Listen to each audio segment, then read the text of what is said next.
A fellow exchange will also be on our radar. The MCX, perhaps, which has been in the throes of a lot of change, is seeing more changes. The FMC, which is the regulator for commodity exchanges, has ordered that financial technologies, which holds a 34% stake it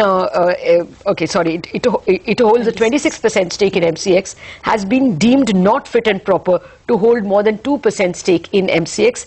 As well, Jignesha and Joseph Massey, along with Shrikant Javlekar, have been deemed not fit and proper to be directors on MCX. To get an idea of what this might mean, J.N. Gupta, former executive director at SEBI, joins us on the phone line. Good morning, Mr. Gupta. This is late night news from yesterday. What are your first thoughts? Finally, the order has come as it should have come earlier? Yes, see, what is appearing in the press and what has come out, it is very simple that the things were not good at NSEL, which could be pinned to the management of the NSEL. Now the question is that it is very sad that second time in couple of years, Mr. Jignesha and others have been held unfit and proper. And which is, I think, once SEBI had deemed them a fit and proper, they should have done introspection and made some amends. But now this is the question. Now the question that you are asking is that what is going to have an impact. Now obviously SEBI will have to take a note of it and determine whether they deem these people as not fit and proper for the purpose of MCX SX. And if that is the so, then what happens to the warrants that MCX SX is holding in and the group is holding in MCX SX.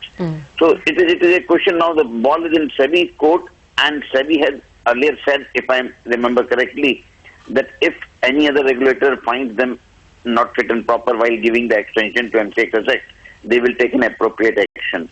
So let us see what happens in SEBI. Mr. Gupta, when FT sells its shares under SEBI orders, surely it can sell the warrants as well, isn't it? Yeah, it can sell, but then there is who will be the buyer? That's the issue. Okay. Mr. Gupta, do you see any material positive change for MCX, the future of MCX after the ownership change to institutions? Yeah, I think it will be a future positive change will be that if it is fully owned by the professional companies or institutions, then probably the working would be more transparent and the growth could be there. But it is only all dependent upon who will be the managing the exchange.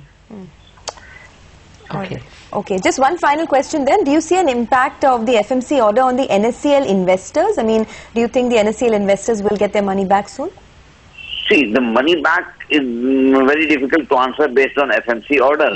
But then we'll have to see impact of this, because even, since I have not read the order, so I don't know what is their finding. But if the order determines that yes, they were involved in day-to-day working of the NCA as well, then it will have a repercussion on the case that is going in EOW. Fair enough. Mr. Gupta, we'll leave it at that. Thank you very much for giving us that perspective. Really, the entire order will determine how, whether FT will have to pay more to make good damages. But that's another issue altogether. We'll head